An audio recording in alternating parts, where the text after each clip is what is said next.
very much, Madam Speaker. I rise today to acknowledge Persons Day, which was last Thursday, October 18th. The British North America Act of 1867 is our country's founding document.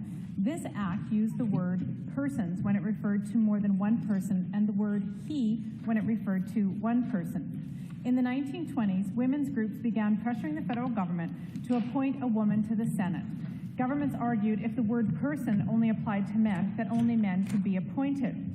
In 1927, Manitoba's own Nellie McClung and 4 other prominent Canadian women, Emily Murphy, Irene Parlby, Louise McKinney, and Henrietta Muir-Edwards, convinced the government to submit a question to the Supreme Court. Does the word person in Section 24 of the British North America Act include a female person?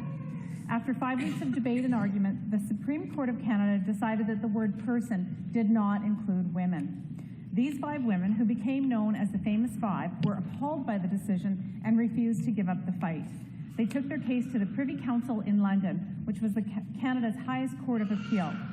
On October 18th of 1929, the Privy Council announced its decision that the exclusion of women from all public offices is a relic of days more barbarous than our own. And to those who would ask why the word person should include females, the obvious answer is, why should it not? The Famous Five not only won the right for women to serve in the Senate, but also paved the way for women to participate equally in and contribute equally to all other aspects of public life in Canada. So on October 18th every year, we celebrate this historic occasion when women were deemed to be people. In the years that followed, countless other women and men pushed even further for gender equality in all aspects of Canadian society. Even so, almost 90 years later, we know that the work of the Famous Five is far from over. Women are still underrepresented and excluded from many aspects of our society, and while we recognize the enormous progress that has been made, we also need to recommit to this important work.